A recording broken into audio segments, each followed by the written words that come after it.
Pastor Rodrigo, com a oportunidade, né? As irmãs não me responderam se fizeram o almoço já, né, irmão? Porque o pastor Rodrigo poderia aumentar, né?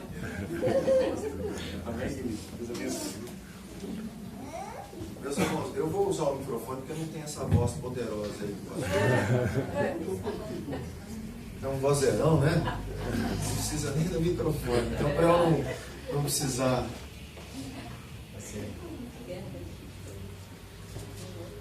Amém. Antes de eu continuar mais um período de estudo aqui da Palavra de Deus e do Evangelho, eu quero agradecer a igreja, agradecer o pastor Samuel, a pastora Fátima e a acolhida de vocês, a hospitalidade cristã. Muito obrigado. É um prazer estar aqui com vocês, podendo compartilhar em família, né? Família do nosso Deus, a gente poder estudar junto a palavra do nosso Deus, a gente ajustar o nosso coração ao nosso Senhor e Salvador Jesus Cristo, né? Agradecer ao pastor Beto, a pastora Cristina, né? Nos hospedando ali, né? Muito carinho, a Larissa, que cedeu o quarto dela pra gente ali, gente. Estou dormindo bem naquele quarto escurinho ali, né? Mas assim, muito obrigado pela recepção de vocês, né? Pelo carinho da igreja e da família pastoral aí também, tanto das duas famílias que estão nos acolhendo, pastor. Muito obrigado, tá ok? Vai ser um prazer se a gente puder voltar mais para frente aí e estar com vocês, tá bom? Vamos continuar então? Quero ir orar mais uma vez. Do jeito que você está, feche os olhos. Pai, nós pedimos que o Espírito Santo nos dê agora sabedoria e revelação, para que possamos conhecer um pouco mais ainda hoje do Evangelho, conhecer mais do nosso Senhor e Salvador Jesus, que é o Cristo, que possamos nos aprofundar nessa verdade e que o Evangelho e o Cristo tome de tal forma a nossa vida que a gente cumpra a nossa missão de pregar o Evangelho e fazer discípulos. Que esse fruto de pregar o Evangelho seja natural, Senhor, seja um fruto da vida com Cristo, seja um fruto da vida cristã que glorifica e honra o seu nome, e que cumpre a aliança do nosso chamado, dessa nova aliança com Cristo, do pacto da volta do Messias, da volta de Cristo, que nós temos que evangelizar todas as nações da terra. Ajuda-nos a cumprir individualmente essa nossa missão, mas também como igreja local aqui em Jaú, que esse povo possa se articular para fazer a sua vontade e glorificar o seu nome, Pai. Em nome do Senhor Jesus. Amém. Vamos lembrar rapidamente algumas coisas que eu falei ontem, e eu vou continuar expondo algumas coisas do Evangelho. Nós vimos ontem, vamos ver, quem estava aqui ontem aí, né, vai poder me ajudar a lembrar, tudo bem? Que o ser humano tem, na verdade, um problema essencial, mas nós dividimos em 3 problemas que precisam ser resolvidos. O primeiro problema, quem lembra qual é? Satanás é o grande problema do ser humano, por quê? Porque ele mantém o ser humano enganado, fora dos caminhos de Deus, sob engano, e ele faz isso de diversas formas. Ele engana as pessoas falando que elas não precisam de Deus.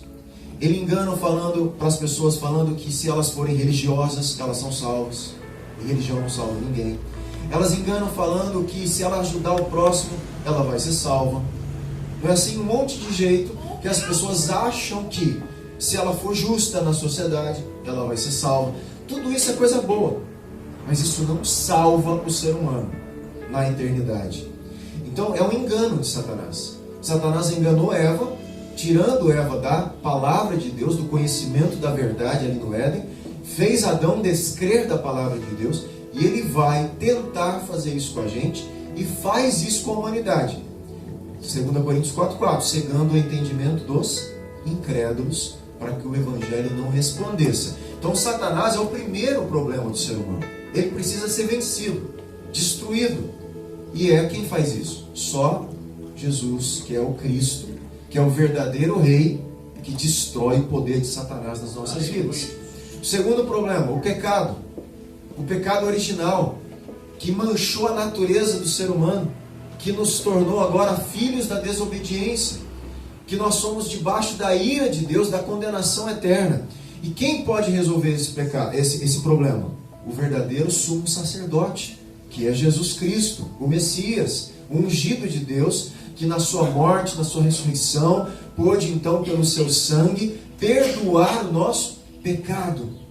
E aí então o terceiro problema está resolvido, porque ele é o verdadeiro profeta que nos reconcilia com Deus. Então esse é o Evangelho, essa é a boa notícia. Jesus é o Cristo, o Filho de Deus, que resolveu o problema do ser humano na cruz, na morte e na ressurreição, e no seu retorno o reino de Deus de forma plena será estabelecido pela eternidade. Amém?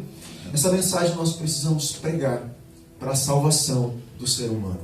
Agora, o que nós vamos então aqui, mais uma vez, destacar? Algumas coisas eu vou repetir para a gente firmar, mas eu quero destacar. Qual que é o critério então para a gente ser salvo? Qual que é o critério da salvação eterna? Para a pessoa ser salva de Satanás, salva do pecado dela, liberta, da ira justa de Deus eterna e se reconciliar com Deus. Qual é o critério? O que a pessoa precisa fazer para ser salva de acordo com a palavra de Deus? Aí eu vou dar alguns exemplos para vocês. Olha só.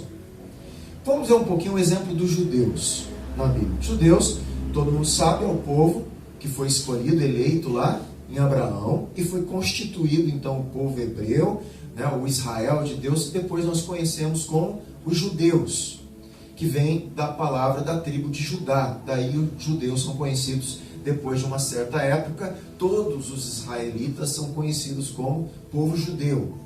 Foi uma transição de palavras que aconteceram. E ali nós temos uma questão interessante. O que os judeus faziam? Eles estudavam a Escritura Sagrada? Sim ou não? Muito. Os judeus estudavam muito.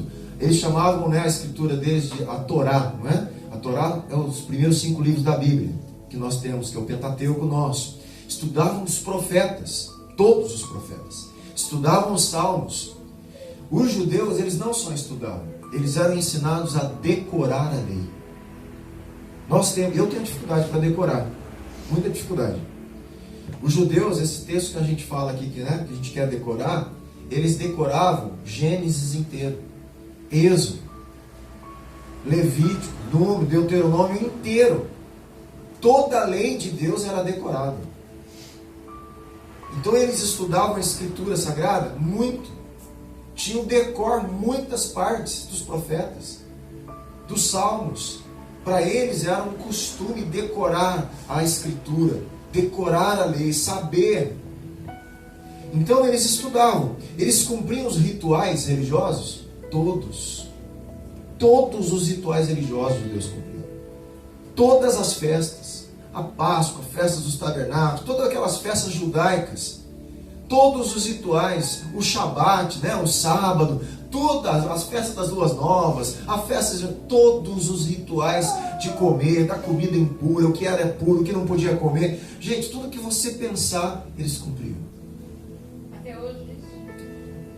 É uma boa pergunta, não todos. Porque hoje você tem judeus que são ortodoxos, que eles guardam de uma forma bem tradicional, tentam guardar da melhor forma o judaísmo, mas você tem judeus que não são mais ortodoxos. Do jeito que você tem um monte de teologia evangélica hoje, você também tem alguma diversidade de entendimento no judaísmo.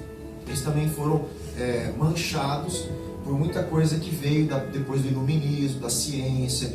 Existem judeus que talvez hoje nem são tão crentes em Deus. Então é uma diversidade. Mas se você falar do judeu ortodoxo, ainda guarda-se muita da questão judaica, tudo que você pensar, eles costumam guardar a questão do lamento que eles fazem lá pelo templo, no Muro das Lamentações, alguns rituais, o Shabat, normalmente a maioria dos judeus vai guardar o sábado. Então tem algumas coisas que preservam, outras que foram deixadas, tem algumas coisas que não são bíblicas, são da tradição deles que eles preservam. Desde a época de Jesus já tinham tradições judaicas que não estavam na Escritura. Eles fizeram tradição. Tanto é que Jesus uma hora fala assim: vocês estão anulando a palavra de Deus por causa da tradição de vocês. Então eles fizeram algumas tradições que eram contrárias à Escritura. Então tem coisas da tradição judaica que não é da Escritura Sagrada, é tradição que eles fizeram pelas interpretações das escolas depois dos escribas, da hermenêutica que eles fizeram. Então tem bastante diferença, escolas de interpretação. Mas, essencialmente, o Shabat eles guardam algumas festas, né? Eles guardam, tem questões, algumas coisas que eles acabam guardando ainda. Então, mas na época era estritamente, né? Eles oravam muito, guardavam o sábado. A pergunta é, depois de tudo isso, eles eram salvos? Não. Então não basta ser religioso para ser salvo. Eles oravam, falavam com Deus, falavam que criam em Deus. Olha só, cumpriam os rituais da lei, cumpriam todas as reuniões da congregação, na época que tinha o templo, tudo, eles faziam tudo. Só que eles não eram salvos. Porque a religião não pode salvar o judeu. Vocês estão me entendendo? Existe um critério da salvação. Só Cristo pode nos salvar. Só o que Cristo Jesus, o nosso Senhor, fez na cruz do Calvário, na sua morte e na sua ressurreição, pode nos salvar. Quando eu creio nisso, só isso pode me salvar. Olha, outra coisa interessante. Estou falando do caso dos judeus. Nós vamos ver aqui, né? Não sei se você lembra o caso de Cornélio. Cornélio era um gentil, ele não era judeu, certo? Ele não era judeu, ele era um gentil, quer dizer, ele era de uma nação não israelita. Mas ele era um homem temente a Deus, ao Deus judeu. Ele tinha certo conhecimento e ele era um homem que orava, ele temia a Deus. E olha que interessante aqui, que fala em Atos 10, 1 e 2. Se quiser abrir aí, Atos capítulo 10, versículo 1 e 2.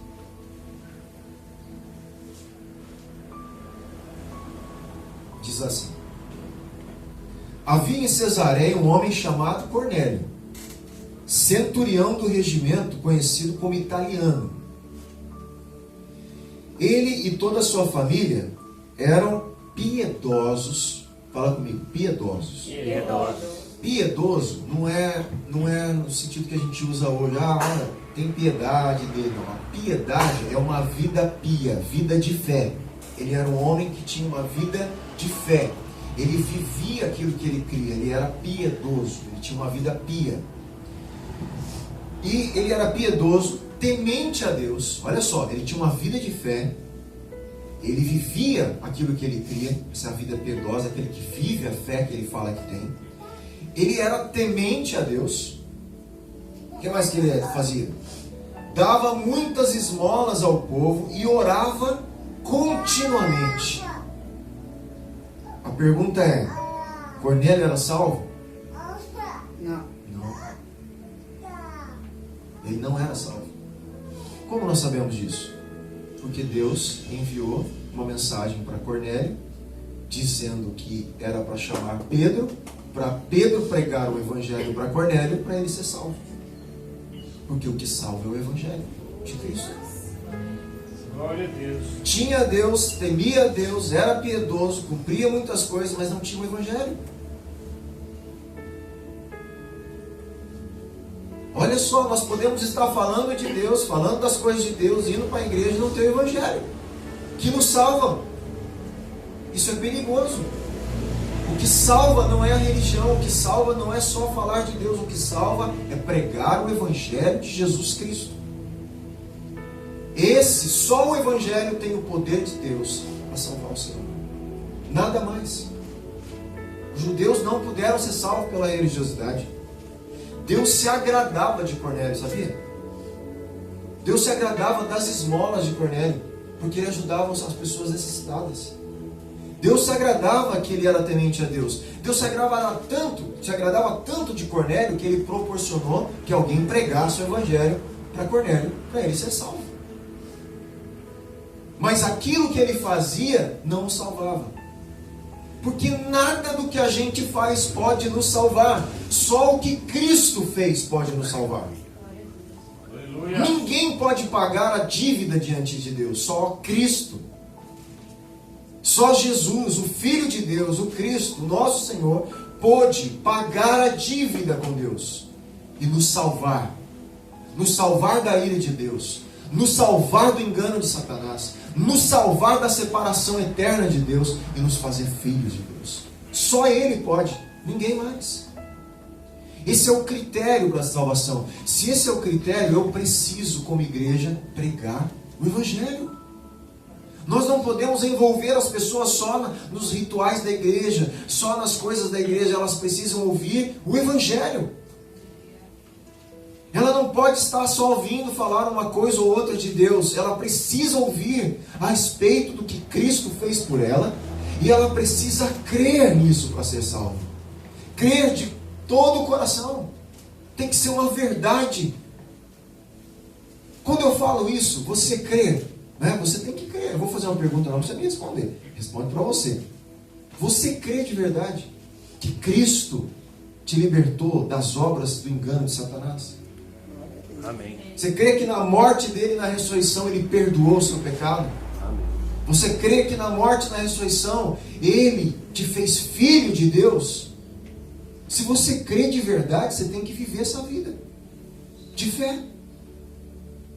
O fruto do que a gente crê é viver uma vida piedosa, uma vida que condiz com a minha fé.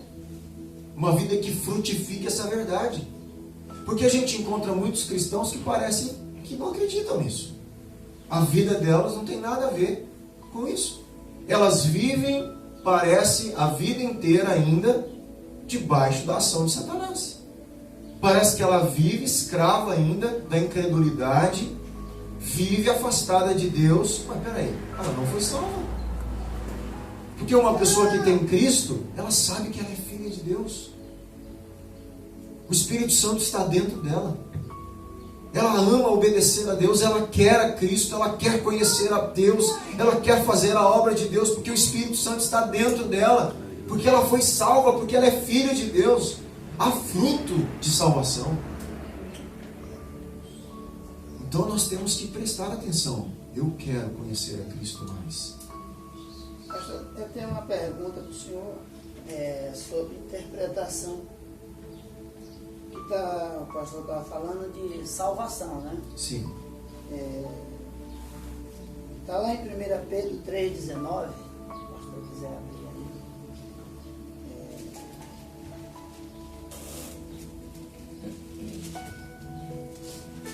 Porque é uma questão meio polêmica sobre aqueles que já morreram. Por exemplo, Davi morreu e ainda Jesus não tinha vindo. Sim. Entendi, já sei até talvez aos espíritos em prisões lá, tudo isso. Deixa eu só, eu vou, até bom a tua pergunta, porque eu vou orientá-los, porque eu quero que vocês preguem o Evangelho, assim como eu quero pregar. Todas as vezes que vocês estiverem pregando o Evangelho, preste muita atenção, meu irmão, talvez nem vou responder a tua pergunta, mas eu vou te orientar numa questão importante. Todas as vezes que vocês pregarem o Evangelho, nunca entrem em discussões teológicas. Nunca entrem em discussões teológicas. Deixe a discussão teológica para depois, para a gente conversar teologia depois, estudar teologia depois. Nunca entre em discussões, em coisas que a Bíblia não é clara. O Evangelho é claro. Tem algumas coisas na Bíblia que não são claras, que aí cada um interpreta de um jeito. Principalmente coisas de Apocalipse, de retorno de Cristo, de arrebatamento, como vai ser, se vai ser antes, no milênio, depois. Gente, para mim não interessa, o que interessa é que ele vai voltar. Amém. Eu até gosto de estudar, o Beto sabe disso, mas eu não vou discutir com você essas coisas, porque para mim não faz diferença nenhuma. Não faz diferença nenhuma, o que importa é que ele vai voltar. Isso importa. Eu descrer nisso, eu estou descrendo na palavra de Deus. Ele vai voltar. E o que eu tenho que fazer é o mais importante. Essa questão aí, meu irmão, o que eu quero só te deixar claro diante disso? Se você pega o livro de Hebreus e alguns outros textos, todos os homens do Antigo Testamento foram salvos pela fé. Todos. Ninguém foi salvo pela obra. O pai Abraão, ele começa a falar isso em Romanos, que Abraão foi justificado, foi imputado justiça porque ele creu, não foi por obras. Todos os homens, nunca mudou o jeito de ser salvo. O povo do Antigo Testamento, eles tinham que crer na promessa de Deus. Ele tinha que crer na promessa do reino, na promessa do Messias. Eles tinham que crer na aliança que Deus estava fazendo. E isso então preservava-os para o momento da salvação eterna, que é somente através de Cristo. Mas a fé que eles depositaram na vinda do Messias, na fé que eles depositaram nas promessas de Deus de salvação, na esperança, na obediência que veio da fé de Noé. Por que Noé construiu a arca? Porque ele creu. Ele creu que, mesmo não sabendo que era chuva, esse negócio ia vir. Então ele creu na palavra de Deus. Então Noé foi salvo pela fé na palavra de Deus. Abraão foi salvo, sai da tua terra, da tua parentela, na palavra de Deus. Ele creu. Leva o teu filho lá no monte, sacrifício. Ele creu, ele pegou o filho e obedeceu, porque ele creu. Sabe por que Abraão foi lá? Ele falou assim: eu creio que Deus vai ressuscitar ele das cinzas. Fé, porque ele falou: eu vou matar meu filho. Deus prometeu que ia fazer, dar para mim, uma descendência, fazer de uma grande nação. Se Deus fala, o mesmo Deus que me deu o filho, se eu matar, ele vai ressuscitar. Porque ele vai cumprir a promessa dele. Deus é fiel. Abraão conhecia Deus, então Abraão creu em Deus profundamente. Aleluia. Ao ponto de falar: eu vou matar o meu filho porque Deus pediu. Obviamente que a gente sabe que Deus não deixou. Mas a fé dele era que, se eu executar o meu filho em sacrifício, Deus vai continuar cumprindo a promessa dele. E para Deus cumprir a promessa dele, ele vai ter que ressuscitar da cinza o meu filho. Então o que salva? Fé, de novo. A fé na palavra de Deus. E a palavra de Deus na nova aliança é Cristo. Eu sou o caminho, a verdade e a vida. Ele é a palavra encarnada. Então na nova aliança, a fé na palavra, que é Cristo, no que ele fez, nos salva. Aqui, esse texto é o que eu falei, não vou entrar na questão teológica. Alguns entendem que Cristo, naquele momento da morte, foi então pregar, como que se dar a boa notícia de que a salvação que eles estavam aguardando, que eles aí eram salvos, certo? Os salvos estavam reservados aonde? No seio de Abraão. Essa é uma linha de interpretação. No seio de Abraão, porque Jesus fala daquela parábola, né, do Lázaro, do rico e do Lázaro, que o Lázaro foi para onde? No seio de Abraão, tinha um abismo lá entre eles, e ele foi para um lugar de tormento. Então, entende-se que essas pessoas salvas estavam aguardando, nesse momento, a obra de Cristo para poder acessar a eternidade que nós chamamos de paraíso. Então, essa é uma linha de interpretação. Então, alguns entendem que nesse momento Jesus foi, anunciar essa boa notícia do que ele estava fazendo, e que na ressurreição eles iam como que se subir com ele ali para essa inauguração. Mas é uma interpretação. Alguns entendem: não é bem assim, pode ser outra coisa. Então, quando você for pregar o Evangelho, foge das discussões. Meu irmão, deixa eu falar o Evangelho para você, entenda o Evangelho. Depois a gente discute essas coisas. Depois, isso é periférico. Não vai salvar ninguém se eu vou entender isso certo ou errado. Entende o que eu estou dizendo? Então a gente não vai se falar: não é a mensagem que eu quero passar para você. Depois que você entender o Evangelho, a gente senta junto, aí a gente quebra a cabeça, vamos tentar entender, vamos ver o que um pensa, o que o outro pensa, sem problema nenhum. Entendeu? Eu gostaria que ficasse mais esse ensino da minha parte do que eu saber ou não saber a interpretação correta do texto. Tá? Por quê? Porque o essencial para a salvação é o Evangelho. E aí eu falei essa mensagem aqui lá em Penápolis. Nós tínhamos mais ou menos, se eu não me engano, 22, 23 pessoas, pastores e líderes. Tínhamos mais ou menos de 10 a 12 pastores de denominações diferentes. Lá em Penápolis eu fiz esse seminário em 4 segundas-feiras. O meu maior critério, meu maior cuidado era exatamente não tocar em questões teológicas, divergentes, porque eu tinha assembleiano, batista, tinha gente, tudo quanto é denominação lá. Está entendendo? E o Evangelho é um para todas. O Evangelho muda. O O que muda são algumas interpretações teológicas, eclesiásticas, forma de governo eclesiástico, forma de cada um cultua a Deus de uma forma. Isso muda, pode mudar. O Evangelho não pode mexer. Então ali o Evangelho une a gente, porque o Evangelho é a mensagem de Jesus. É Ele que vai unir a igreja, é o Evangelho, é Cristo. Nada mais pode unir. Política não pode, só divide. Todas as outras coisas vão atrapalhar. O Evangelho pode unir o corpo de Cristo. Se todo mundo falar, vamos nos unir em torno da mensagem do Evangelho. E ali eu pude falar com diversas denominações, cada um entendendo umas coisas diferentes da outra, sem discutir. Porque o Evangelho, todo mundo entende, não precisa discutir. É a palavra muito clara do que é, e é isso que nós temos que pregar. Tá bom? Amém, meu irmão? Amém. Me perdoe não responder tão no texto, mas que fique assim o meu ensino nessa área, porque eu acredito que Deus vai usar vocês para pregar o Evangelho. Amém. E na hora de vocês pregarem o Evangelho, não discuta teologia com as pessoas. Prega o Evangelho primeiro. Aí quando elas forem crescendo, elas vão querer conhecer esse texto. Ah, mas meu irmão, e esse texto? Aí ela já está salva. Esse texto tem gente que pensa assim, meu irmão, tem gente que pensa assim, né? E a gente discute as linhas de interpretações sem problema nenhum. Tá bom? Então vamos lá. Voltando para Cornélio. O que aconteceu? Pedro teve que ir lá pregar para a casa de Cornélio. Isso está em Atos, não precisa abrir, Atos 10, 34. Está a pregação de Pedro apresentando Jesus Cristo. E depois apresentando no final, dizendo que ele é o juiz dos vivos e dos mortos. Você sabe quem vai julgar os vivos e os mortos?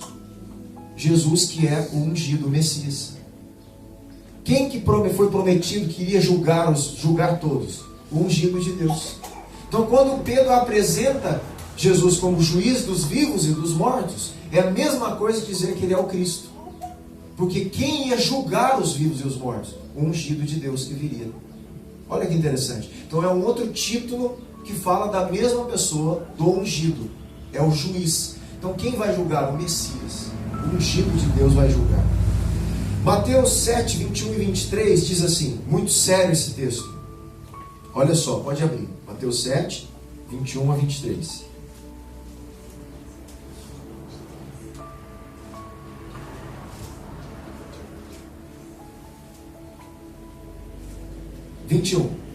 Nem todo aquele que me diz, olha o que Jesus está falando, nem todo aquele que me diz o quê? Senhor, Senhor, entrará no reino dos céus. Olha só. Mas apenas aquele que faz a vontade de meu Pai que está nos céus. Gente, primeira pergunta que a gente tem que fazer. Se só vai entrar no céu quem faz a vontade do Pai, qual é a vontade do Pai? E nós não podemos ficar, a vontade do Pai deve ser essa, deve ser... Não. Jesus falou qual é a vontade do Pai. E nós vamos ver qual é. Eu vou te mostrar. Jesus vai falar, a vontade do meu Pai é... Senão a gente fica, qual é a vontade do Pai? Qual é a vontade do Pai para ele? Não, você não está entendendo aqui. Ele está falando da vontade do Pai para a salvação. Qual é a vontade do Pai para a salvação? Então, nem todo que diz Senhor, Senhor entrará no reino dos céus, mas aquele que faz a vontade do meu Pai. Muitos me dirão naquele dia. Olha que sério, gente. Muitos vão falar para Jesus naquele dia do julgamento final. Senhor, não profetizamos nós em teu nome?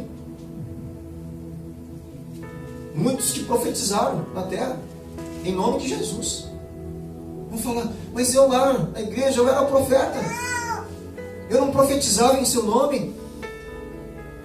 Aí outros vão falar o quê? Em teu nome nós expulsamos demônios, nós realizamos milagres. Gente, muito sério. E ele continua, então eu lhes direi claramente, nunca os conheci. Afastem-se de mim, vocês que praticam o mal. Gente, ele está falando que vai chegar lá no dia, lá gente que estava na igreja, gente que falava em nome de Jesus, que profetizava, que expulsou demônio, que curou os enfermos, e que vai para o inferno. Porque isso não salva ninguém. É sério, não sou eu que estou falando, é Jesus que está falando. Porque Ele salva, e fazer a vontade do Pai dele salva.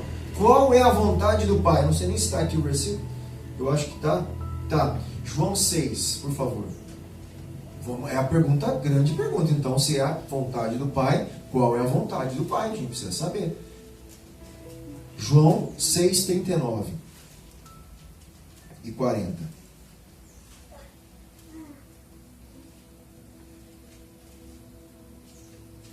Glória a Deus. Sim. 39 diz assim, é Jesus falando também, tá bom?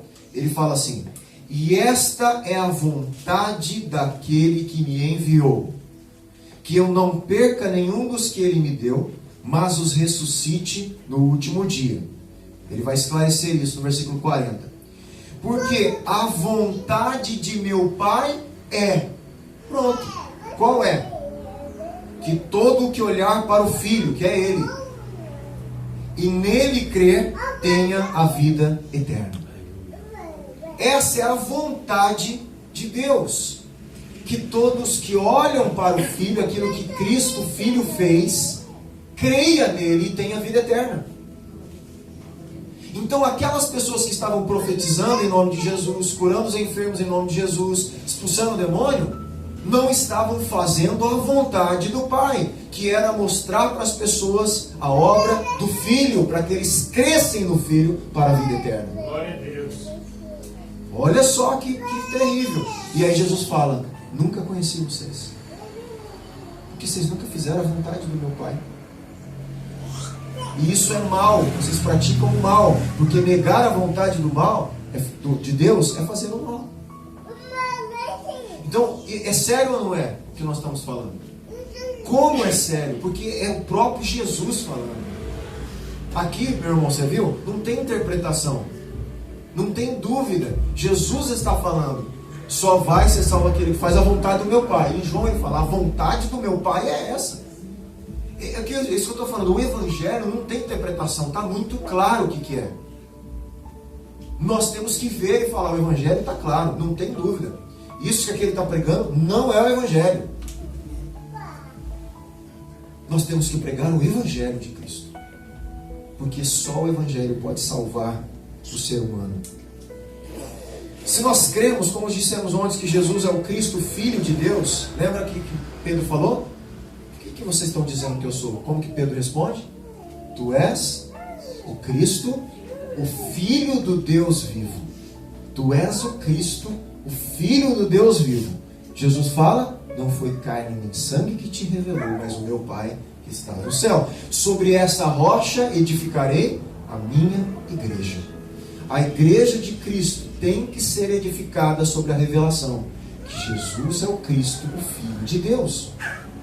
Esse é um lugar de assento, de fundamento da igreja, aonde ela tem que crescer sobre essa revelação que Jesus é o Cristo, Filho de Deus. E quanto mais eu conheço o que Jesus é, quanto mais eu conheço o que Cristo fez, quanto mais eu entendo que Ele é o Filho de Deus, a obra dele, o que Ele fez por mim na cruz, o que Ele vai fazer quando Ele vai voltar, mais eu estou crescendo como igreja. Quando eu entendo o que eu tenho que fazer, porque Cristo vai voltar, que é o evangelismo. Quanto mais eu entendo que essa é a nossa missão, esse é o pacto do Evangelho de Cristo para o retorno dele. Quanto mais eu entendo isso e faço isso, mais então eu estou solidificado sobre a rocha. E a nossa casa não vai cair, a nossa vida não vai esmorecer. Pode bater tempestade, pode bater água, a aflição da vida, tribulação, nada vai abalar a nossa fé. Nada, esse é o segredo. Você pode ver, eu vou ler, eu não ia ler, mas não tem como. Em Filipenses 4, olha só, essa é a fé de Paulo, gente. Filipenses capítulo 4, versículo 11. Ah, dá um sinalzinho para mim assim agora. É. Deu, hein? Ainda não? Achei o óculos. É, tô achando, viu? Filipenses capítulo 4, versículo 11. Vamos ler. Paulo está dizendo, ele diz assim: não estou dizendo, Paulo quando escreve a carta aos Filipenses, você sabe onde ele estava? Preso. É uma das cartas da prisão. Paulo estava preso na prisão em Roma. Então ele está escrevendo essa carta preso, como prisioneiro. E ele escreve isso aqui que a gente vai falar. Ele escreve assim: não estou dizendo isso porque esteja necessitado, pois aprendi a adaptar-me a toda e qualquer circunstância. Paulo está falando que as circunstâncias, para ele, não mexe mais nada em relação à fé, ao Evangelho, à crença dele em Jesus, à missão dele. Nada. Eu aprendi a adaptar, eu sei viver em qualquer situação. Em qualquer uma. E ele continua: sei o que é passar necessidade. Alguns aqui também sabem. Mas Paulo também sabia. Eu sei o que é passar necessidade. Passei necessidade. E ele diz: sei o que é ter fartura também, porque teve momentos de fartura. E ele ainda continua: aprendi o segredo de viver contente em toda e qualquer situação. Então, se Paulo estava passando necessidade, ele estava contente. Se ele estava com fartura, ele estava contente. Eu vou explicar por quê. Ele fala assim: seja bem alimentado, seja com fome, tendo muito ou passando necessidade, tudo posso naquele que me fortalece. A gente usa tudo posso naquele que fortalece fora do contexto. O que Paulo está dizendo: eu posso passar qualquer situação, qualquer coisa, viver qualquer circunstância, que eu vou continuar alegre com o que Cristo fez por mim. Essa é a fé de Paulo. Mas parece que não há fé de muitos cristãos. Qualquer probleminha tira a fé dos cristãos hoje, gente. Faz duvidar de Deus. Faz não ir para a igreja. Faz não pregar o evangelho. Mas que Cristo é esse que nós estamos servindo? Que fé é essa que nós temos em Cristo? Paulo falou: não. Ele estava preso pelo evangelho. Você não veio murmurar uma vez. Deus, pregando o evangelho, o Senhor deixou ficar preso aqui. Ele falava: eu tenho a honra de ser prisioneiro de Cristo, de levar as marcas de Cristo no meu corpo. Esse é o evangelho que Paulo cria. Então era qualquer situação. Então nem a necessidade afastava Paulo de Cristo, nem a fartura, como eu disse ontem. Tem gente que está em necessidade, se afasta. Tem gente que está na fartura, se afasta. Então nenhuma situação afastava Paulo do contentamento de Cristo. A maior felicidade de Paulo não era quando ele estava cheio da grana, era Cristo. E ele não estava feliz porque estava passando fome. A felicidade dele era por causa de Cristo Jesus. Ele também sofria. Também tinha momentos difíceis, tribulações, momentos que entristecia Paulo. Mas ele não perdia o contentamento da salvação em Cristo, da fé que ele tinha. Então Paulo continuava fazendo a missão dele sem parar. Entende isso que eu estou falando? Isso é viver o evangelho. Isso é crer em Cristo de verdade. Isso, se nós cremos, vivemos assim. Se nós cremos, nós vamos falar o evangelho de Cristo assim. Isso é importante, guarde aí, né, de todo o seu coração. Vamos mais um pouquinho. Aqui tem uma outra lição que eu vou tentar também rapidamente embalar no que eu estou falando, que ele fala da toda a interação da Trindade na obra da salvação. Que o Pai revela ao Filho, o Filho revela ao Pai, que o Espírito Santo convence o pecador do pecado, da justiça. Então fala de toda a Trindade se envolvendo para salvar o ser humano. Como eu não vou ter tempo de explanar tudo isso, eu quero dar aqui uma ênfase muito clara em cima da ação do Espírito Santo de Deus. Qual é o maior propósito do Espírito Santo segundo a Bíblia? É importante nós sabermos, porque hoje a gente usa o Espírito Santo para fazer um monte de coisa, para falar um monte de coisa, né, e que pode até ser, mas não é o propósito maior. O que o Espírito Santo vem fazer? Né? Aí a gente vai ver aqui os textos. João capítulo 14, 26. Vamos lá.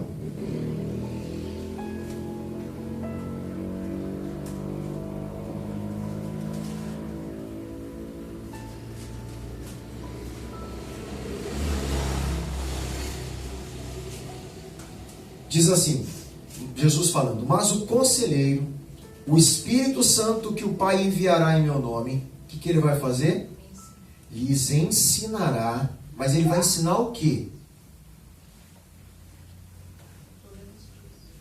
Todas as coisas do quê? Hã? que Jesus ensinou. Exatamente. O Espírito só vai ensinar o que Jesus já ensinou. Ele não vai ensinar nada além de Cristo. O papel dele é ensinar as pessoas o que Cristo ensinou. É nos lembrar de que o que Cristo fez, o que ele fará, e a nossa missão de obedecer a Cristo. Esse é o papel do Espírito Santo. Por isso ele veio em Atos, para dar poder para a gente fazer o quê? Testemunhar de Cristo, porque é o que ele faz, ensina todas as coisas a respeito de Cristo. Então nós precisamos do Espírito Santo para fazer o evangelismo. Sem ele nós não conseguimos, sem o poder dele nós não conseguimos, sem a ação dele nós não conseguimos. Nada o que eu fale aqui pode tocar o seu coração, você sabia? Só o Espírito Santo. Por que quando eu prego o evangelho algumas pessoas recebem lá dentro? Porque eu preguei? Não. Porque eu estou obedecendo em pregar o evangelho verdadeiro e porque o Espírito Santo está dando poder e atuando dentro do seu coração. Coisa que eu nunca conseguiria fazer, fazendo você entender o evangelho. Ele está aí, pregando junto comigo. Aleluia. Eu não consigo acessar tua mente, tuas emoções, teu coração. Ele consegue. Ele é o poder na pregação. Só ele pode fazer isso. Nenhum pregador. Eu posso gritar, falar alto, espernear. Eu não vou conseguir mudar você. Só o Espírito Santo pode fazer isso. E a mensagem verdadeira do Evangelho. Porque ele só vai respaldar a mensagem do Evangelho. E não a mensagem do pregador. O compromisso do Espírito Santo é com Cristo e não conosco. Ele tem um compromisso conosco quando nós temos um compromisso com Cristo. Ele vai respaldar a nossa fala quando a nossa fala for a fala do Evangelho de Cristo. E ele vai dar os sinais dele como poder, porque nós estamos pregando o Evangelho de Cristo. Alguns estão achando que o Espírito Santo é um serzinho que fica manobrando para fazer o que a gente quer. Ele é Deus. Nós que somos servos dele. Aleluia. Ele não veio para servir a gente, não. Nós que somos servos dele. A obra de evangelização é dele. Ele é Deus. E ele conduz a glorificar a Cristo. Esse é um texto. Em outro texto, João 15, 26, diz assim: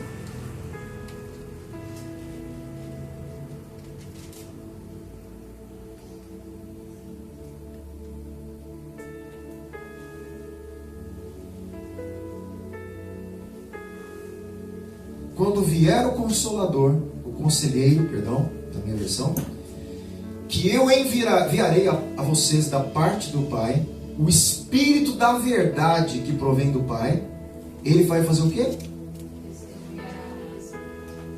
Testemunhará a respeito de Jesus Cristo. O Espírito Santo, a obra do Espírito Santo é ensinar a gente tudo que Jesus já ensinou. E é ser testemunha de Jesus, de Cristo. Isso é o que o Espírito Santo está fazendo na terra. Todo mundo aqui que quiser ser testemunha de Cristo, o Espírito Santo vai estar com você. Glória Vivendo em você, agindo em você, te dando poder para isso, porque é isso que ele vai fazer. É isso que ele está procurando gente para fazer. Porque essa é a obra dele, dada pelo Pai. Não sou eu que estou falando, gente.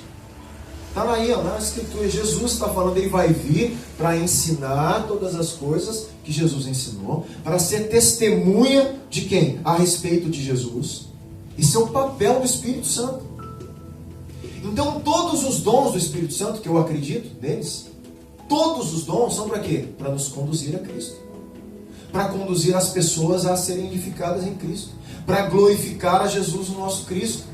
Tudo serve para apontar para Jesus Cristo. Se as pessoas estão usando os seus dons para glorificar a si mesmas, elas vão prestar contas sérias. E pode ser uma daquelas: eu profetizei em teu nome, apartai-vos de mim, nunca conheci vocês. Então não quer dizer que uma pessoa está usando, cheia de dons, que ela é uma pessoa de Deus, gente. O critério não é esse. Jesus está falando isso. Pessoa cheia de Deus é aquele que faz a vontade do meu Pai. E a vontade do Pai é que todos creiam no Filho, que tenham vida eterna. A prioridade da vida de Jesus é mostrar a si mesmo quem Ele é. A prioridade do Espírito Santo é mostrar quem Jesus é. A prioridade da igreja é mostrar quem Jesus é, o que Ele fez, e viver a vida cristã. É isso que nós temos que entender, resgatar o verdadeiro Evangelho, a vida verdadeira da igreja primitiva. A comunhão, o partir do pão, tudo para quê? Para pregar a Cristo. Para viver a vida cristã. E pregar a mensagem do Evangelho. Porque aí Deus vai acrescentando os salvos todos os dias. Como Ele fazia lá em Atos, gente. Ninguém se esforçava para salvar ninguém lá em Atos.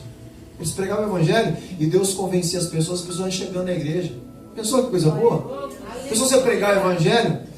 Aí começar a pregar o Evangelho, ensinar o Evangelho para um a um, de repente começa a chegar, você nem convidou para ir na igreja, a pessoa começa a chegar, porque a gente está pregando o Evangelho.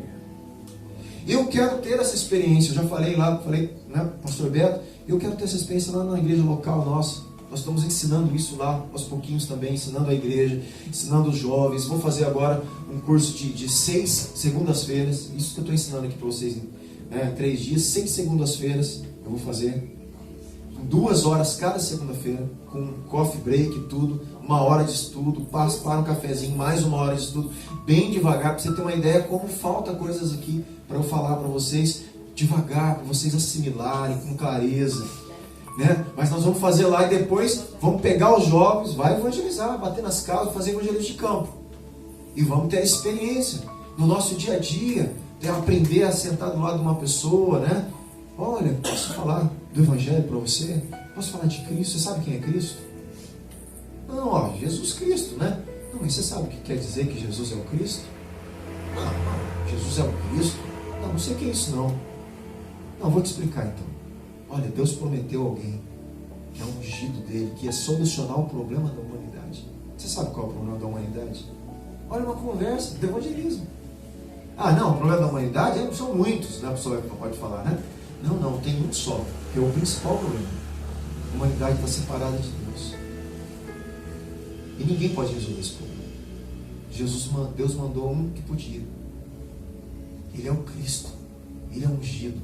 Ele morreu na cruz e ressuscitou. E se você crê, você pode se tornar filho de Deus. Você pode ter vida eterna. Gente, olha só, 2 minutinhos, sei lá, preguei o Evangelho.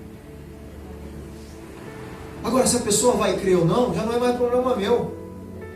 Eu não consigo convencer ninguém. Não é mais problema meu. Quem vai convencer? Esse é o papel do Espírito Santo. Ele vai ensinar. Ele vai testemunhar de Cristo quando nós pregamos o Evangelho. Ele vai convencer o pecador do seu pecado, não nós. Nós não precisamos falar mal do pecado da pessoa. Não precisamos falar mal da pessoa que é idólatra. Não precisa falar nada disso, meu irmão. Nós queremos começar tudo ao contrário. A gente pega um católico que quer, né, assim, malhar a idolatria sem pregar o Evangelho. Olha que adianta. Ele precisa ouvir o Evangelho primeiro. A hora que ele ter Jesus como Cristo, ele vai entender: poxa, eu não preciso mais nada disso aqui, eu já tenho tudo. Eu tenho Deus, tenho Cristo. A gente quer convencer as pessoas: larga isso, larga o pecado, larga isso. Gente, não vai largar nada se não tiver Jesus Cristo. Nem nós cristãos, se não tivermos Cristo dessa forma em nós, vamos largar. Precisamos de Cristo a cada dia mais, até a vinda dele. Esse é o que nós chamamos de processo de santificação, onde o Espírito Santo vai produzindo os frutos de Cristo em nós. Então precisamos conhecê-lo e prosseguir em conhecer até a volta dele. Nunca vamos conhecer Cristo completamente, só quando o vermos face a face. Romanos 13 diz isso. Quando chegar o dia da perfeição, veremos face a face. E tudo passará. Vai ficar só o quê? O amor. Olha que Deus. Não é? Então nós temos que caminhar nisso aí. Quanto tempo ali já deu? Sim, mano, me ajuda. Mais um pouquinho? João 16:13. Minha ajudante ali.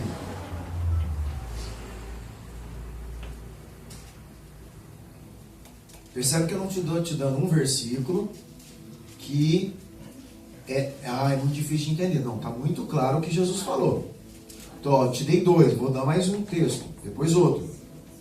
João 16:13 diz assim: mas quando o Espírito da verdade vier, ele os guiará a toda verdade. O que Jesus falou que ele era? Eu sou o caminho, a verdade e a vida. Então o Espírito vai guiar a Cristo. Ele é a verdade.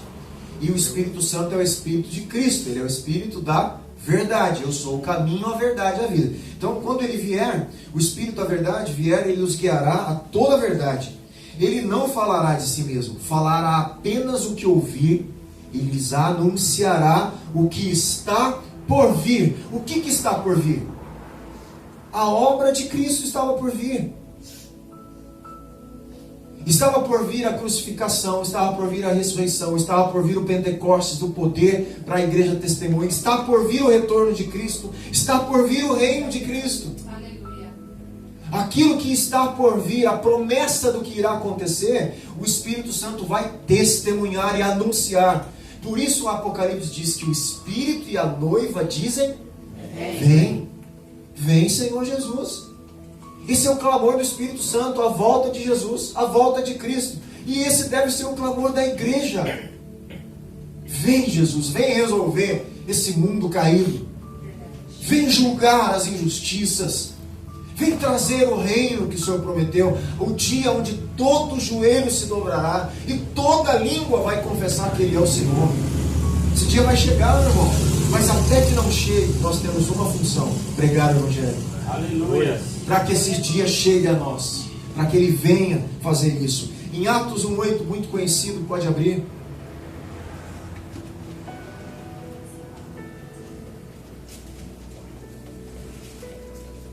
Atos 1:8. Isso já após a ressurreição, certo? Jesus já tinha ressuscitado. E Ele fala com os discípulos ali e diz assim, Atos 1:8: mas vocês vão o quê? Receberão poder quando o Espírito Santo descer sobre vocês. Olha só, quando eles receberem poder do Espírito Santo, o que eles iam fazer? Ser testemunhas. É para isso que vem o poder de Deus. Não é para a gente se achar, para a gente se achar mais espiritual que o outro, para a gente se sentir melhor que o outro, para a gente menosprezar o outro, para a gente achar que a gente é melhor que todo mundo. O Espírito Santo não vem para isso não, meu irmão. As pessoas precisam se arrepender. O Espírito Santo vem sobre a igreja, sobre nós, para sermos testemunhas de Cristo. Glória a Deus. Até os confins da terra. E serão minhas testemunhas em Jerusalém, em toda a Judéia e Samaria, até os confins da terra.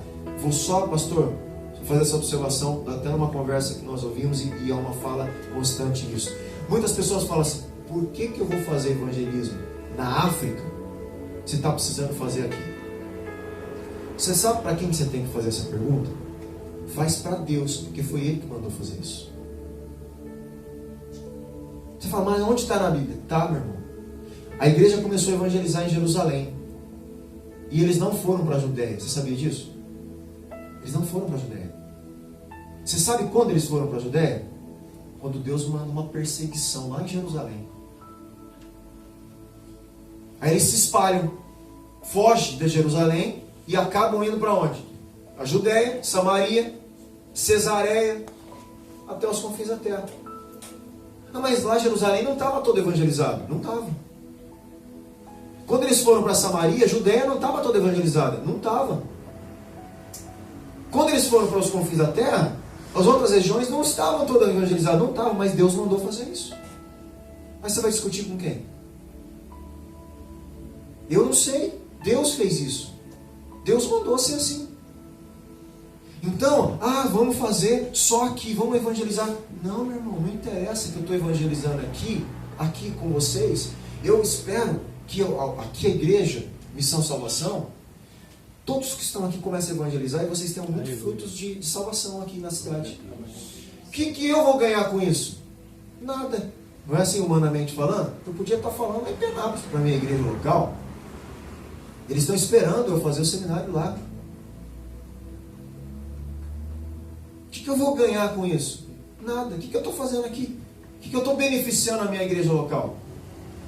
Nada. Deus não pensa assim, meu. Deus pensa no reino dele. Não é aqui. É no reino, é na eternidade.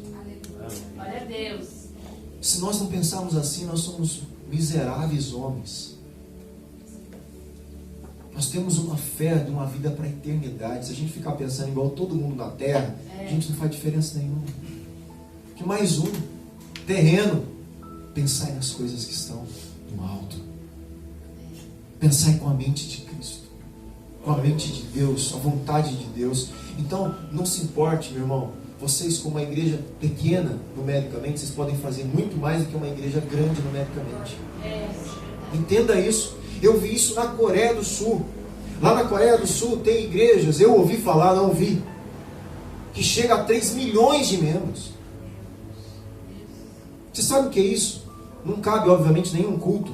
É um que sai um povo, entra outro, sai um povo, entra outro, sai um povo, entra outro. De tanta gente, não cabe no tempo, nos megas tempos, não cabe a quantidade de gente que vai, que passa por ali. Não é membro, né? São as pessoas que frequentam. É a quantidade de fluxo de gente dentro da igreja. Nos cultos de domingo, por exemplo, é esse fluxo, quase 3 milhões de pessoas. Você sabe quem que está fazendo a evangelização mundial? Uma igreja que tem 300 pessoas. E aí? E essa que estava com 3 milhões? Por que não estava fazendo? O que eles estavam fazendo? Inchando? Brigando por cargo interno? Como os crentes gostam de fazer? Sendo que tem tanta obra de Deus para fazer? Não é verdade? E aí você vai lá e encontra um povo. Gente, o som deles é simples como o de vocês. Eu fiquei impressionado na simplicidade deles. Eles investem hoje milhões de dólares em evangelização mundial e não investem quase nem na igreja. Tem uma estrutura boa, sim, comparada, né, com algumas igrejas nossas aqui no Brasil, mas você percebe que não é nada extraordinário pela questão do coreano lá. Possibilidade que eles teriam. Eles têm um lugar, tem um prédiozinho, tem salas, tem um refeitório lá embaixo, tem uma estrutura boa. Para nós era uma igreja, uma estrutura boa. Mas comparado com as igrejas grandes lá, uma estrutura pequenininha. E eles que estão fazendo a evangelização mundial. Fizeram, nós vamos evangelizar porque Jesus mandou. E sai aí, o pastor da igreja fica mais tempo fora da igreja do que na igreja. Fica do ano todo, quase mais de 6 meses do ano, ele fica fazendo evangelismo mundial. Fora da igreja local. E a igreja sabe, é a igreja que envia. A igreja não depende do pastor para fazer evangelismo. Eles fazem evangelismo. O pastor está liberado para fazer missão. Olha que coisa abençoada. Por quê? Porque a igreja não está centrada no homem, está centrada em Cristo. E ela funciona sem eu, sem o outro, ela é de Cristo. O pastor só vai lá, ele apacenta um, não é isso? Conserta uma coisinha, traz lá, ele levanta outros pastores para lidar com questões pastorais quando ele não está. Olha que bonito. E a obra funciona. Pastor, é algo muito bonito que está acontecendo nessas igrejas. Esse pastor amigo meu do México, quando vier, também gostaria muito que vocês pudessem recebê-lo. Ele vai pregar Amém. Isso que nós estamos pregando. Toda vez que a gente vier, você vai ouvir o Evangelho. E o pastor Fabiano, lá do México, que está vindo em agosto aqui com a gente, ele também é pastor de uma igreja local, presidente de uma igreja local lá. E ele conheceu há algo mais tempo do que eu, está mais tempo envolvido no movimento de evangelização mundial do que eu. Ele que me apresentou o movimento, me levou para a Coreia. E o pastor Fabiano tem uma igreja, como eu disse, e uma igreja também não tão grande, lá em León, no México. Mas ele falou o seguinte: Rodrigo, eu comecei a ensinar o evangelho para a minha igreja de uma forma muito criteriosa. Ensinar o evangelho, pregar a Cristo, pregar a Cristo. Ele conta, por isso que eu gostaria que ele um dia pudesse contar da boca dele, mas ele contou várias vezes, que ele não precisou mandar ninguém evangelizar. De tanto ele falar do Evangelho, as pessoas começaram a ficar cheias do Evangelho. Sabe o que a igreja começou a fazer? Evangelizar. Sem mandar, pastor. Não precisava mandar ninguém. Os jovens começaram a evangelizar na rua, num lugar, em outro, por Skype, pela internet, evangelizar. Gente da igreja dele começou a ser convidada a ir para outros países para levar o Evangelho. Gente normal que trabalha do dia a dia. Para outros países da América Latina. Olha que interessante, porque a igreja começou a pregar o Evangelho. Teve uma situação, não sei se eu contei aqui, acho que não sei se eu contei só, o pastor Beto, um grupo de jovens foi bater numa casa para evangelizar, eles estavam fazendo evangelismo de casa em casa. Aí ele bateu numa casa e perguntou assim, olha, senhor, né, bom dia e tal, posso falar do Evangelho? Aí a pessoa falou assim, então, mas eu sou pastor. Ele se identificou, era um pastor na casa. Aí a jovenzinha, se eu não me engano, era uma jovenzinha, me perdoe os detalhes às vezes, né? Mas se eu não me engano era uma jovem, e ela falou assim, pastor, mas eu posso falar do Evangelho mesmo assim? Gente, olha que bonito. O pastor falou, pode. O pastor também foi simples, aí falou assim, não, vamos ouvir, né? Vamos ver o que essa menina está falando. E o pastor falou, pode. E ele começou a falar, pastor, olha, Jesus é o Cristo. Ele é o ungido de Deus, ele é o verdadeiro sacerdote que destruiu o poder de Satanás. E ele nunca tinha ouvido a mensagem dessa forma. Olha, Jesus é o verdadeiro sumo sacerdote que perdoou o pecado da humanidade. Ele é o profeta que reconcilia o ser humano com Deus. Todo aquele que crê pode ser salvo, pastor. E ele é um pacto com Cristo, evangelizarmos as pessoas, porque ele vai voltar.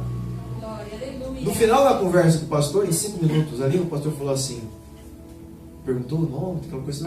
Aí ele falou assim, você pode falar do Evangelho lá para os jovens da minha igreja? Ela falou, pode. O grupo de jovens se organizou para poder levar essa mensagem para os jovens dessa igreja, gente. Olha que bonito. Por quê? Porque o Evangelho causa essa... Parece, a gente já sabe, mas quando a gente ouve e tem o Espírito Santo aqui dentro, o Evangelho começa a vivificar por dentro da gente. Toma, parece lá dentro da gente e cria um ânimo de novo em Cristo. Por quê? Porque o Espírito Santo está aí dentro. Aleluia. É Ele que testifica do Evangelho dentro de você. Então quando a gente prega o Evangelho, alguém que tem o Espírito Santo vai falar, opa, é o Evangelho. É o Evangelho que está sendo pregado. Mas quando não é, o Espírito Santo dentro de nós fala, essa mensagem aí está meio torta, não está batendo, não é assim? Tem alguma coisa que não está assentando, não está legal. Não é o Evangelho. Parece, mas não é. Cristo não está sendo glorificado. O problema do ser humano não está sendo resolvido. Não é o Evangelho. Percebe? É difícil, gente. Nós temos que, assentar nosso coração em Cristo aí, receber o poder do Espírito Santo para ser testemunha de Cristo, aonde Deus nos levar. Então precisamos do Espírito Santo. Para quê? Para conhecer e crer em Cristo. Precisamos do Espírito Santo para testemunhar ao mundo que Jesus é o Cristo, o Filho de Deus. Se estamos na direção do Espírito, somos guiados pelo Espírito. O Espírito Santo sempre vai conduzir a Cristo. Sempre vai ensinar o que Jesus ensinou. Sempre vai testemunhar de Jesus Cristo, Filho de Deus. Sempre vai glorificar a Jesus Cristo, Filho de Deus. Esse é o papel do Espírito Santo.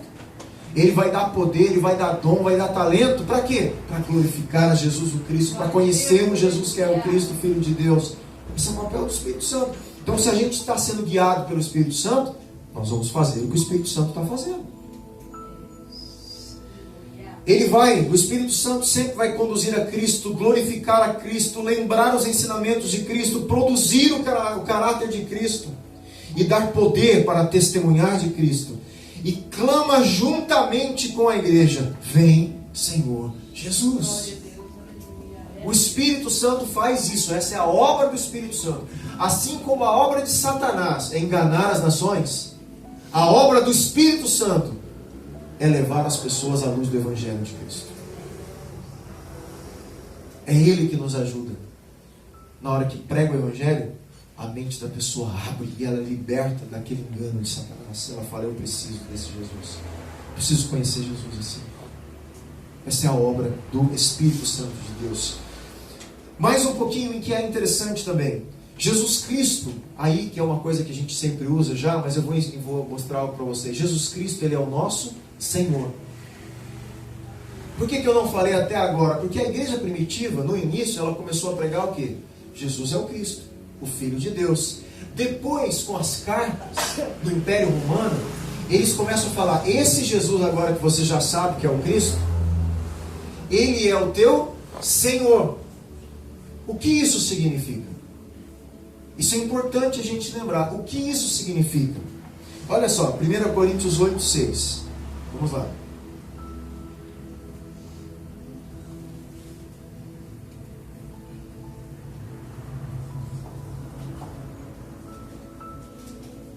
Quantos minutos mais aí você quer jogar? Eu me programar aqui. 1 Coríntios 8, 6 diz assim, para nós, porém, há um único Deus, o Pai, de quem vêm todas as coisas para quem vivemos, e um só Senhor. Quem é esse Senhor? Jesus Cristo. Já sabemos que Cristo não é sobrenome, é quem Ele é. Ele é o Cristo. Então, há um só Senhor, Jesus Cristo, por meio de quem vieram todas as coisas e por meio de quem vivemos. 1 Coríntios 12, versículo 3.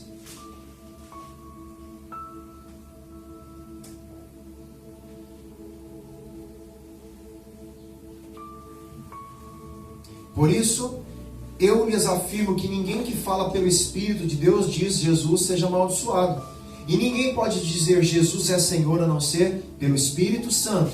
Então o Espírito Santo vai nos conduzir a ter Jesus Cristo como nosso Senhor. Nós vamos ver isso aí. Filipenses 2:11.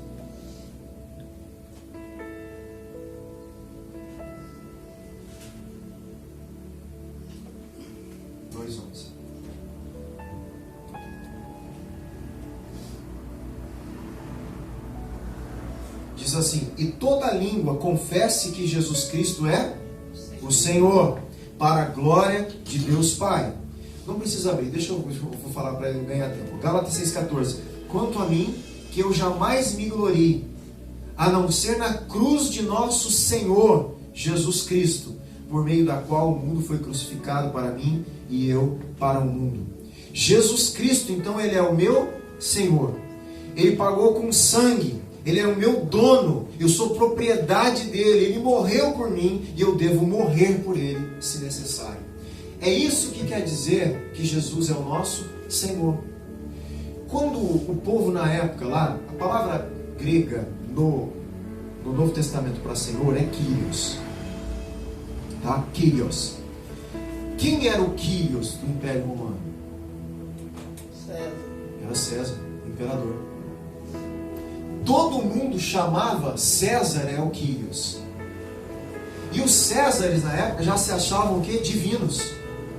Tanto é que depois foi instaurado o culto ao imperador.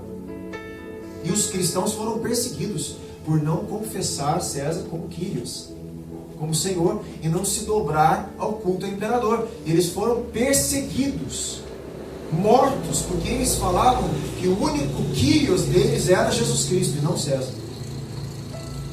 Então, o que significa naquela época dizer que Jesus era o Senhor? Está pronto para morrer por Cristo. Quando nós falamos Jesus Cristo, que é o Messias, que me salvou, Ele também é o meu Senhor, significa que eu estou pronto para morrer por Ele. Ele agora é o meu dono, porque Ele comprou a minha vida com sangue. Eu sou propriedade dEle. Ele é o meu Kyrios, Ele é o meu Senhor. Então, eu não posso viver mais para mim, eu tenho que viver para Ele. Eu não vou fazer mais a minha vontade, vou fazer a vontade dEle. Eu não vou fazer a minha obra, vou fazer a obra dEle, porque Ele é o meu Senhor. Isso quer dizer que Jesus Cristo é o Senhor. Isso é confessar Jesus como Senhor. A gente aqui, a gente entende, né? Muito superfluamente, como fala que se confessarmos que Jesus é o Senhor e crer que Deus ressuscitou dentre os mortos, serás salvo. Isso quer dizer, lá na época, gente, o seguinte: se você confessar que Jesus é o Senhor, ela está disposta a morrer.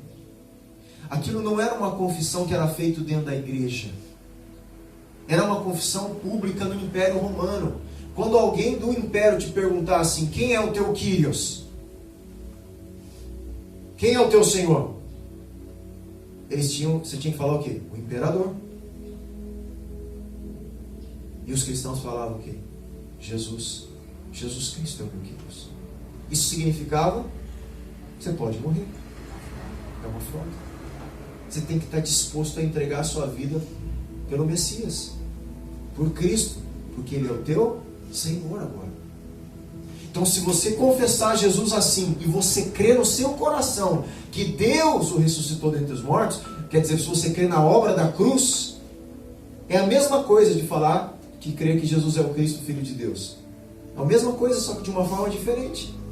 Então, se você confessar agora que você está vivendo a sua vida por Cristo, que é o teu Senhor, por Jesus, que é o teu dono agora, e você crer na cruz, na ressurreição, você é salvo.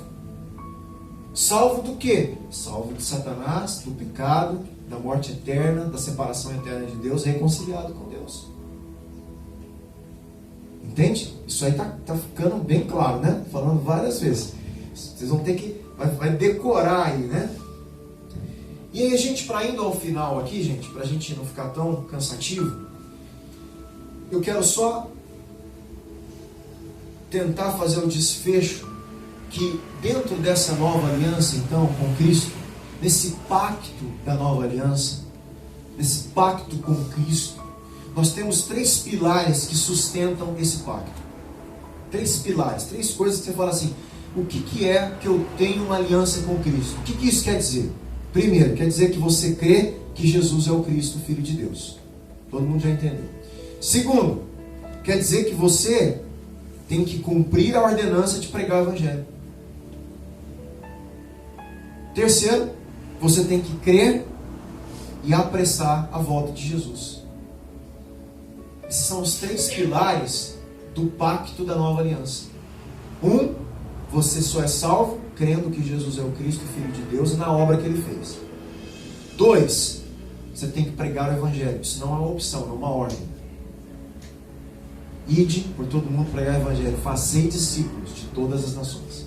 Seja testemunha tanto em Jerusalém, Judeia, Samaria e confins da terra. É uma ordem, não é uma opção da igreja. Se a igreja não faz isso, ela está descumprindo a aliança com Cristo. Então, o pacto da nova aliança: crer que Jesus é o Cristo, o Filho de Deus, e na sua obra da cruz, pregar o Evangelho e crer e apressar a volta de Cristo. Apressar? Como a gente apressa a volta de Cristo? Vamos ver se tem texto para isso? Mateus 24? Abre comigo Mateus capítulo 24. O Pai te revelou, hein? Quer ver? O Espírito Santo está com a gente, não é? Amém. Você vê como o entendimento vai fluindo? É exatamente isso. E não foi eu que estou falando, Jesus vai falar isso aqui. Em Mateus 24, diz assim no versículo 14.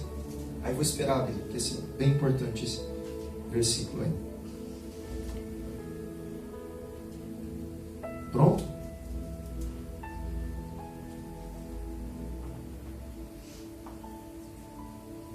Depois eu procuro, tem um outro texto que eu queria ler.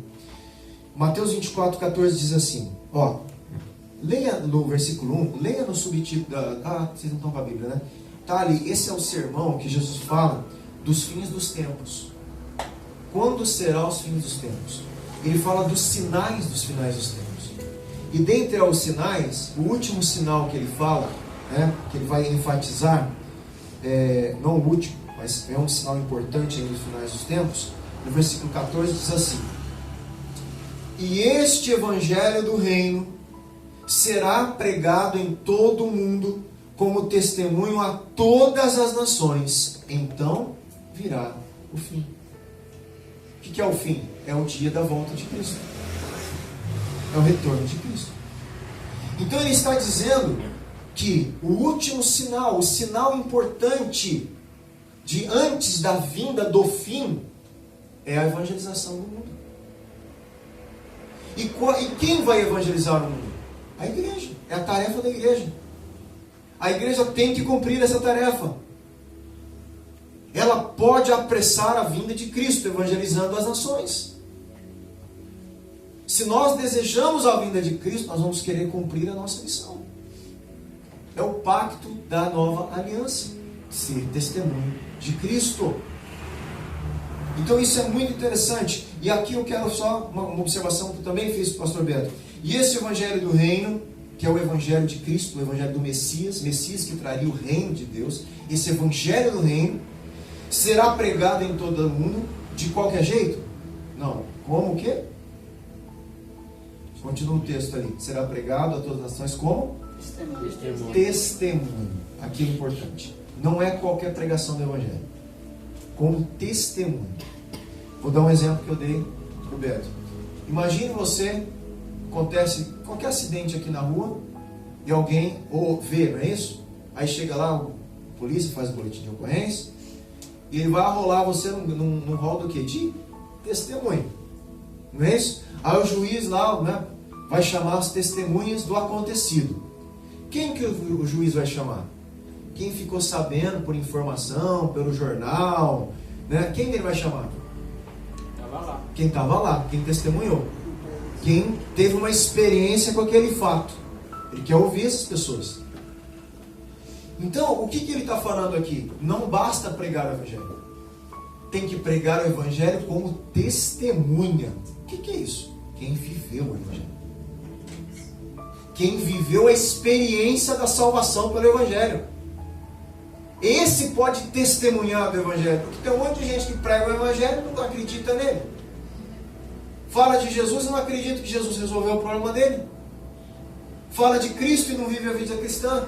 Essa pregação do evangelho não é essa que Jesus está falando. Ele está falando aqueles que pregam como testemunha. Então virá o fim. Então nós temos uma aliança. Evangelizar. Pregar o evangelho. Glória a Deus. Pregar o evangelho de Cristo. E aqui eu quero encerrar com o último texto. Deixa eu só ver se eu acho aqui.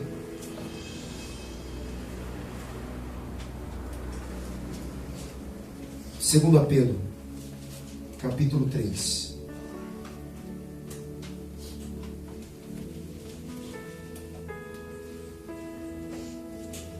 Versículo 8 em diante.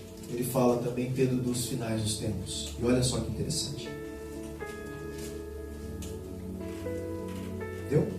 Versículo 8 diz assim. Você consegue passar os versículos aí, né? Não se esqueçam disso, amados.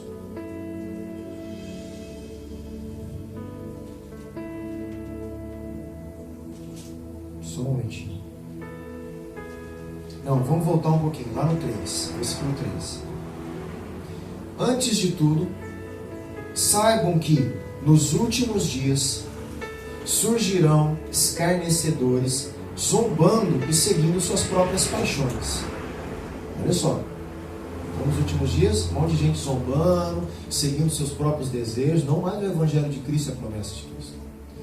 E ele diz, eles dirão, o que houve com a promessa da vinda, da sua vinda? Olha só. Ué, Jesus não ia voltar? Cadê? Olha o que Pedro está falando, nos últimos dias vão surgir zombadores. E aí? Vocês não falam tanto que Jesus vai voltar? Cadê? O que aconteceu com a vinda dele?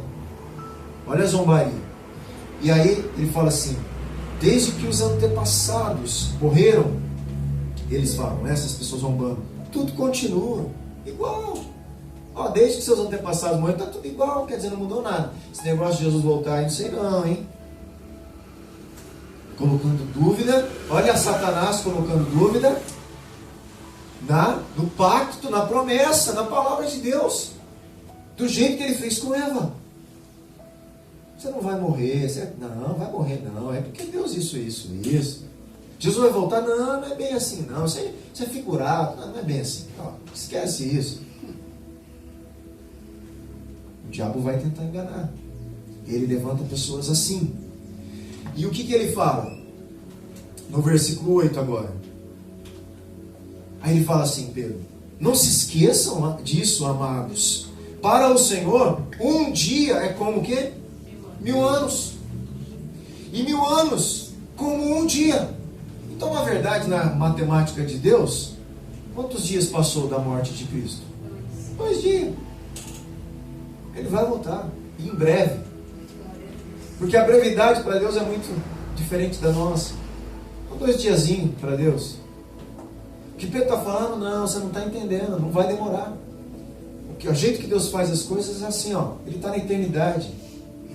Então cuidado, porque Ele pode voltar a qualquer hora. E aí ele fala assim, olha que interessante. O Senhor 9, não demore em cumprir a sua promessa, como julgam alguns. Ao contrário, Ele é paciente com vocês, não querendo que ninguém pereça, mas que todos cheguem ao arrependimento. O dia do Senhor, porém, virá como ladrão. Por favor, não é Jesus que virá como ladrão, tá? Tudo bem? É o dia do Senhor. O evento virá como ladrão em que sentido? Ele é inesperado. Não dá para esperar o dia, não dá para prever o dia. Do jeito que não se prevê a entrada de um ladrão numa casa, e num programa e não te avisa, que vai entrar lá para roubar a tua casa, certo? A vinda, o dia da vinda também não será avisado. Olha, vai ser hoje à noite, tal horário. Não. Esse dia vai chegar como o ladrão chega, de repente. Tudo bem? O dia do Senhor, porém, virá como ladrão. Os céus desaparecerão como um grande estrondo, e os elementos serão desfeitos pelo calor e a terra, e tudo que nela há será desnudado. Visto que tudo assim será desfeito, que tipo de pessoas é necessário que vocês sejam? Vivam de maneira santa e piedosa. De maneira santa, de acordo com o caráter de Deus, de acordo com a fé de vocês em Cristo. Viva essa vida de fé e essa vida santa. Aqui, gente, presta atenção. Fala comigo, esperando o dia. Esperando o dia. Tá, então nós temos que esperar o dia de Deus, a vinda de Cristo. Mas não só. O próximo verbo é o quê? Apressando. Nós não temos que só esperar a vinda. Nós temos que apressar a vinda. Esperando e apressando a sua vinda. E nós já vimos como apressar. Pregando o Evangelho. Mateus 24:14, que Ele virá quando as nações receberem o Evangelho do Reino como testemunho em todas as nações. Então aqui eu encerro a minha reflexão, lembrando vocês, vamos fazer evangelismo? Amém. Mundial, com o verdadeiro Evangelho, Amém. pregando que Jesus é o Cristo, Filho de Deus, e que esse Cristo é Senhor e que nós temos que viver para Ele. Crendo na sua morte, na sua ressurreição, na sua vinda, e que temos um pacto de apressar a vinda de Cristo, pregando o Evangelho, falando do verdadeiro Evangelho, para que essas pessoas sejam salvas pelo verdadeiro Rei, que destrói o poder de Satanás, salvos pelo verdadeiro sacerdote, que perdoa o pecado delas, e salvos pelo verdadeiro profeta, que as reconcilia com Deus e as torna filhos de Deus. E esse ungido é Jesus, o Cristo, Filho de Deus, o nosso Senhor e Salvador. Amém? Amém. E fica então a minha reflexão. Eu quero orar por vocês, agradecer a Deus por esse tempo. Eu espero muito que o Evangelho que foi pregado aqui produza 30, 60 e a 100 por um. Amém. E o reino de Deus tem resultado. E a igreja também, porque a igreja é essa agência do reino. Ela é esse corpo onde as pessoas salvas vão vir congregar, mas que o reino de Deus possa ter muito fruto, que muitas pessoas, com a chave que você tem agora do reino, que é a pregação do Evangelho, você possa abrir o reino para elas, e elas possam entrar e se tornar filhos de Deus. Amém? Amém. Em nome de Jesus. Vamos orar? Nos coloque aqui perto por um momento.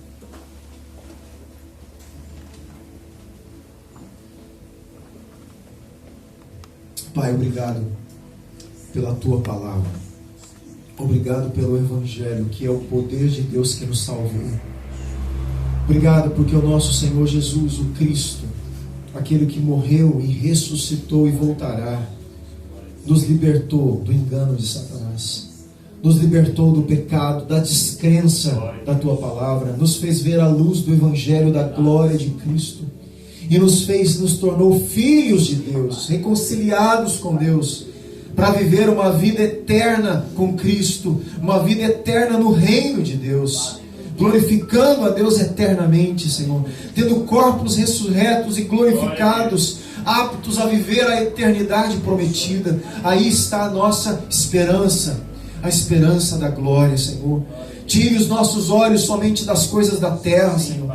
Tire os nossos olhos dos problemas da terra.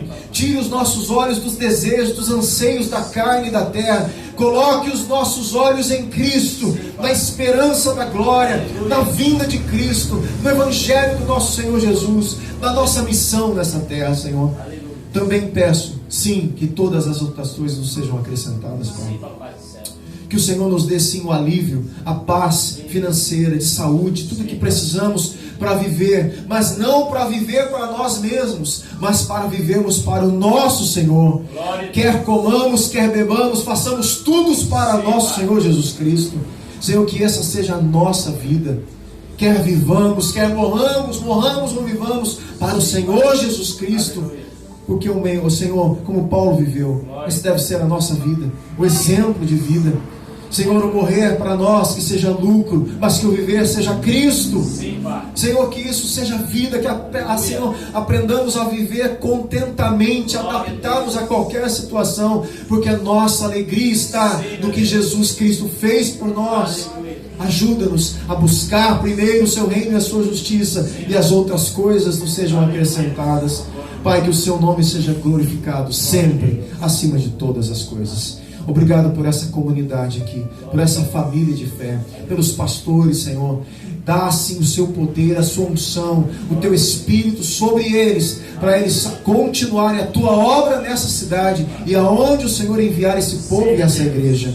Senhor, prepara já as pessoas que ouvirão o Evangelho desse povo. Prepara cada coração, familiar, amigos de trabalho, pessoas nas portas, nas praças, nas casas. Senhor, que eles sejam atentos à mensagem, a querer propagar e anunciar essa mensagem. E que as pessoas se convertam, que haja esse avivamento da palavra de Deus, esse avivamento, Senhor, do Evangelho de Cristo, o verdadeiro avivamento onde as pessoas se voltam para Deus e o teu nome seja glorificado, Pai. É o que agradecemos, pedindo, Senhor, ao Senhor, que ouça as nossas orações, em nome de Jesus, o Cristo, o nosso Senhor. Amém. Amém? Deus abençoe vocês.